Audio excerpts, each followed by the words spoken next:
Everyone watching this story is looking in the same direction. At the adults, at the lawyers, at the filings, at the names you already recognize.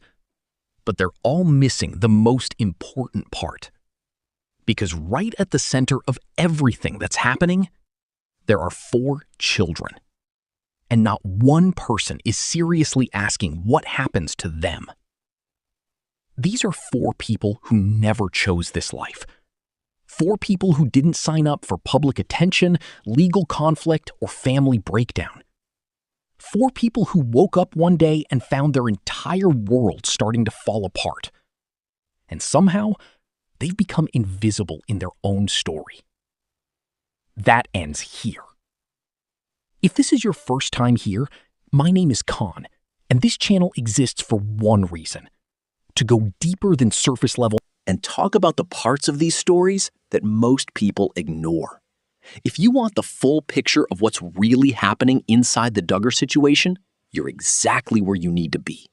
Subscribe, turn on notifications, because this isn't just another video. This is a series, and we're connecting every piece. Now, let's get to what actually matters.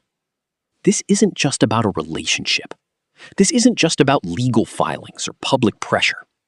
Joseph Duggar and Kendra Duggar are making decisions right now that will shape how 4 children think, feel, and understand the world for the rest of their lives, their identity, their beliefs, their emotional development, their future. All of it is being shaped right now by something they had no control over.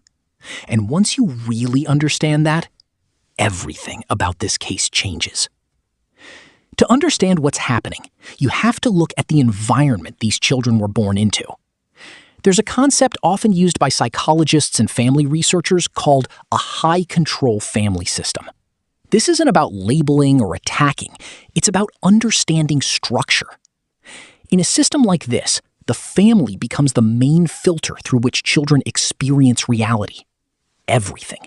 Education, values, identity, relationships, future decisions comes through that one system. Children are not encouraged to question it. They're expected to accept it. They're handed a complete blueprint for life and told that it's enough. Now here's why that matters so much. Because Joseph Duggar didn't just grow up in that kind of system. He grew up in one of the most visible versions of it in modern media. Millions of people watched it happen. The homeschooling, the courtship model, the defined gender roles from early childhood, the limited outside interaction, the strong, unified family identity presented to the public. This wasn't hidden. It was documented. It was broadcast for years. Which leads to a question almost nobody is asking. If that's the blueprint, then what kind of life is being built for his children right now? Let's talk about them, not as background, but as individuals. Garrett, born in 2018, has never experienced life outside of that public identity. Addison, born in 2019, came into what looked like a perfectly stable family image. Brooklyn, born in 2021, entered during a time when cracks were already starting to show publicly. And Truly, born in 2023, arrived when things may have already been moving toward the situation we're seeing now.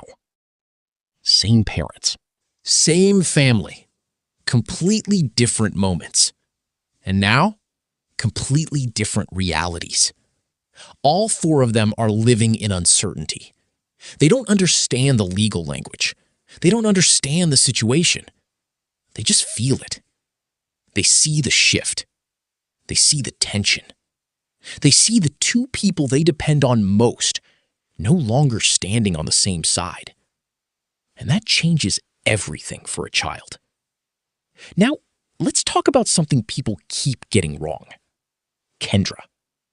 A lot of people looked at her over the years and saw someone who simply went along with everything. Someone who agreed. Someone who fit the system perfectly. And they assumed that meant she either believed everything completely or didn't understand what was happening.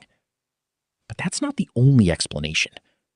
Because in high-control environments, especially for mothers, silence isn't always agreement.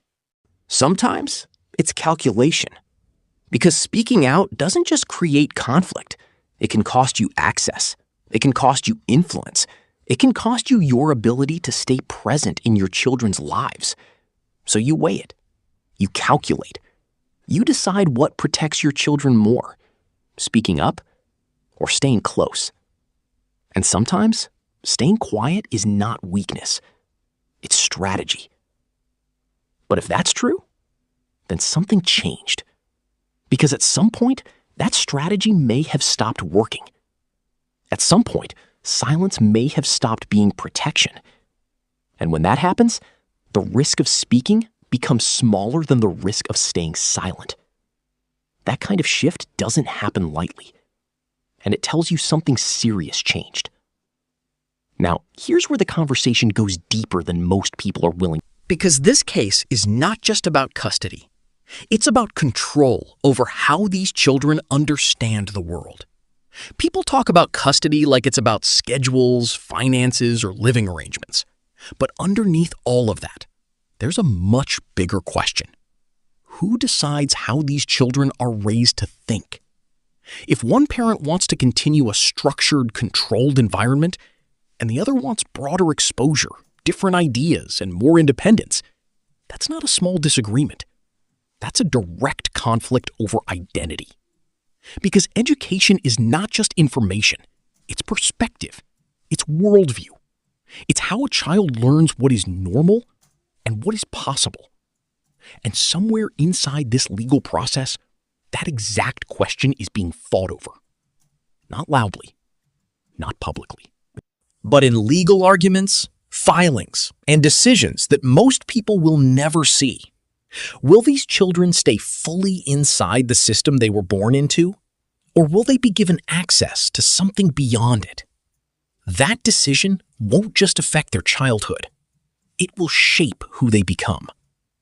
Now think about this from their perspective. You don't understand what's being said. You don't understand the legal terms. You just know something is changing, something permanent, and nobody is asking you what you want. That's their reality. And the hardest part of this isn't just the disruption. It's the identity impact. Because in systems like this, identity is not something children build independently. It's given to them, structured, reinforced, repeated. So when that system starts to break, they're not just losing stability. They're losing the framework that told them who they are. And suddenly, they're caught between two different directions, two different versions of reality, two different futures. And a judge now has to make decisions that will influence all of that. Not just where they live, but how they grow, how they think, how they see themselves. And there is no perfect answer. One path protects stability, but limits exposure. The other opens the world, but creates uncertainty. Either way, something is lost. That's why this story should never have been about the adults. It should have always been about the children. Because they are not background characters. They are the center of everything. Garrett, Addison, Brooklyn, truly. 4 children whose futures are being shaped right now without their input, without their understanding. So here's the question that actually matters. If you were the one making this decision, what would you protect first? Not reputation, not public opinion, not winning. Just those 4 children. What would you do? Because there's no easy answer. And this story is far from over. More information will come out.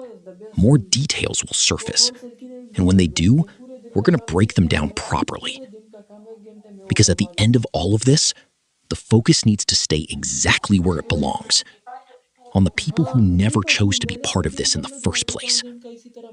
4 children, 1 situation, and decisions that will define the rest of their lives.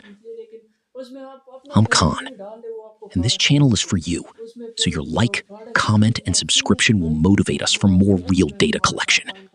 Thank you for watching, and have a good day.